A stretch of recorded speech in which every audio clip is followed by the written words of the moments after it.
नमस्कार। मैं शंबल ग्राम से देवराज कल्की बोल रहा हूँ। नागपुर में आप मौसम देख सकते हैं, अभी पूरा बदल चुका है। ठंडी आ गई है यहाँ पर। पूरे बादल, पानी, वर्षा, अतिवृष्टि, आंधी। बाकी राज्यों का तो मुझे नहीं पता, परंतु प्रलयकारी स्थिति आरंभ हो चुकी है। पहले ही हो गई थी, जब अमेरिका में, कनाडा, यूरोप के कुछ राज्यों में स्नो स्टॉर्म्स, फ्लड्स, बाढ़ ये सब आ रहे थे। कई राज्य डूब रहे थे वहाँ। भूकंप मिडिल ईस्ट में,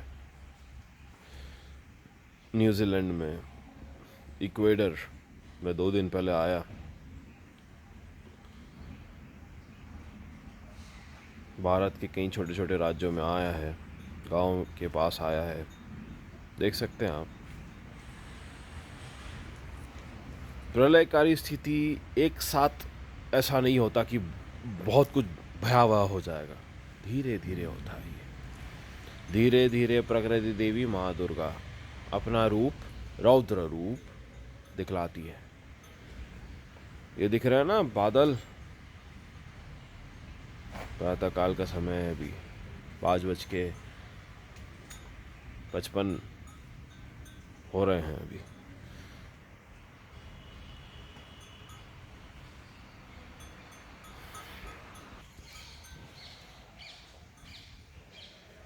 आपने सनातन वैदिक धर्म में पूर्ण रूप से विश्वास रखना है। यही आपका सबसे बड़ा कवच है। आपके कर्म आपके कवच है, और आपका विश्वास आपका कवच है। आपका सदाचार धर्मियों के प्रति आपका कवच है। There can be no substitute to sattvic karmas. No substitute. Even if one person is very devoted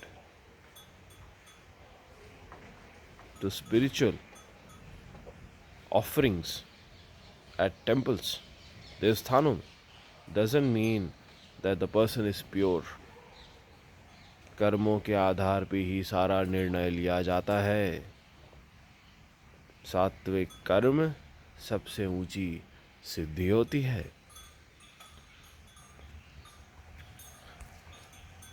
भीषण प्राकृतिक आपदाएं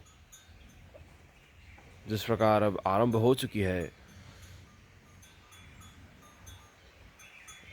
एक व्यक्ति के कर्म, उनका धर्मियों के प्रति सदाचार का भाव, अधर्मियों के प्रति मैं नहीं कह रहा हूं आपको रखने, इतनी मेहनत मत करिए। चंद अधर्मियों के लिए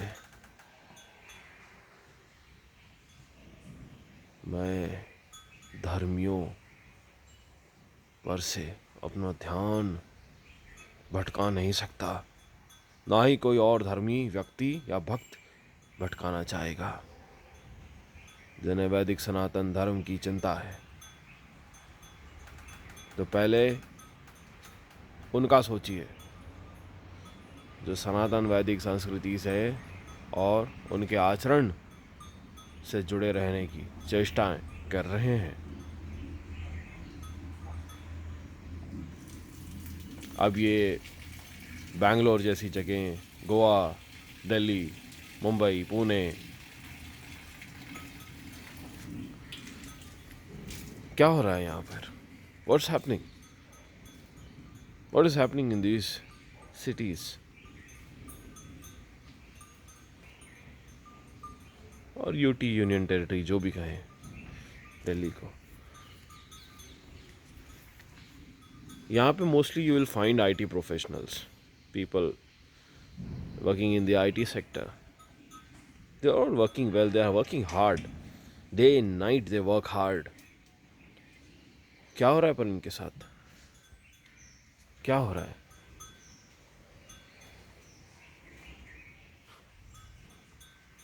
थका देते हैं इनको, टेंशन दे देते हैं, नींद नहीं होती इनमें कईयों की। क्या करेंगे फिर? कहीं ऐसे जगह जाएंगे जहाँ इनके मन को शांति प्राप्त हो, करेंगे ना। काम में शांति नहीं मिल रही है, सब कुछ दे रहे हैं, धन मिल रहा है, शांति सुख जिसके लिए व्यक्ति जीता है नहीं प्राप्त हो रहा है, तो ये जाएंगे कहाँ? पार्टी क्लब्स, वहीं जाएंगे। और यह सब जगह जहाँ आईटी सेक्टर है वहाँ पे यहाँ ये सब बातें होती है, मदिरा का सेवन होता है वहाँ पे, अनाप शनाप स्पीच बातें कही जाती है, वेस्टर्न वर्ल्ड रिलेटेड कुतर्कवादियों को पैदा किया जाता है यहाँ पर।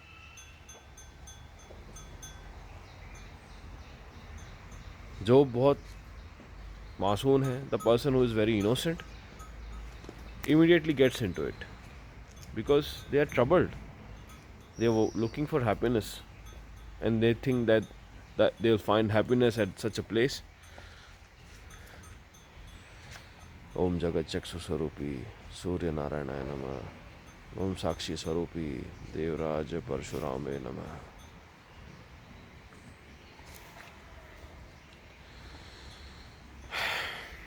मुझे कह रहे हैं कुछ भक्तगण, परशुराम जी का वीडियो आया था मथुरा में एक पत्रकार ने। अब जैसे हर साधुओं का वीडियो वह बनाते थे, उन्हें भी वही लगा कि यह भी एक ऐसे सामान्य साधु हैं, पर उनके भी मुख से निकल ही गया कि ये परशुराम जी हैं, उनके तरह प्रतीत होते हैं। हम तो अपने गुरुदेव को नहीं भूल सकते।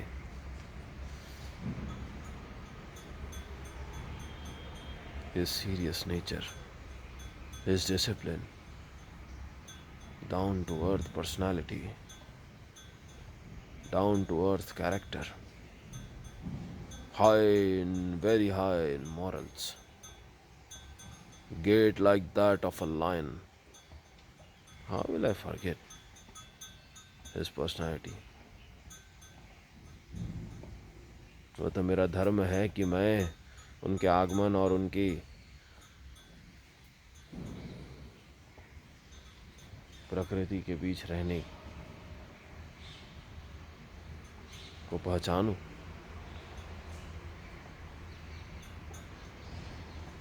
गंधमादन पर्वत की ओर, पर्वत से मथुरा वृंदावन होते हुए पूरी जगन्नाथ होते हुए, द्वारकाधीश होते हुए, अमरकंठ उनका निवास स्थान। मैं पूर्ण कोशिश करता हूँ कि मैं उस वीडियो को यहाँ अटैच कर दूँ।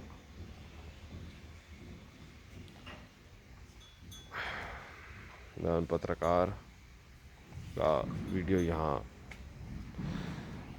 अटैच करने की कोशिश करूँगा, मुझे थोड़ा समय दीजिए। और हम आते हैं आईटी सेक्टर की बात पर।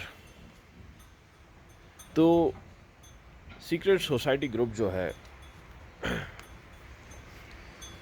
डार्क रॉक, वही एक ही है, इल्यूमिनाटी का ही ब्रांच है, ये बड़ा branch. You can also call it dark rock. Dark rock का कार्य है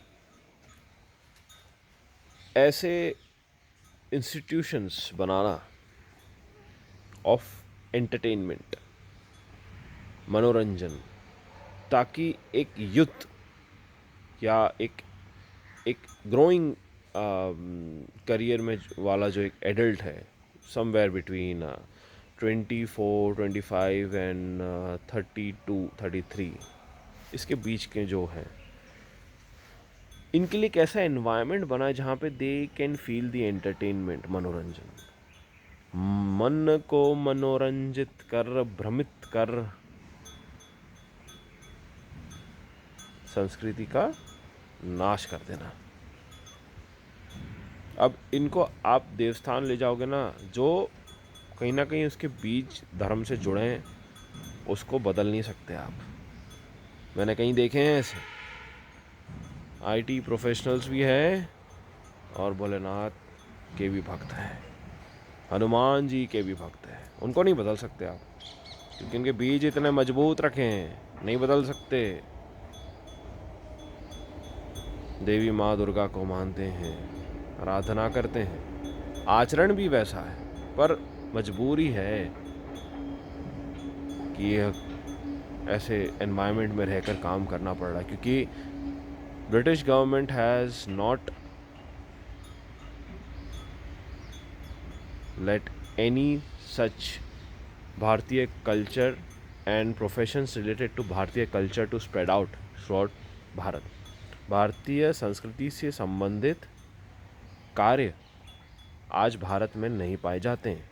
सब western thoughts and western intellect वाले कार्य भारत में ज़्यादातर मिलते हैं, और जो भारत की संस्कृति से जुड़े हुए जो कार्य हैं उसे नीचा दिखाया गया है म्लेच्छों द्वारा, by the western world, leaders of the western world probably mostly I would say।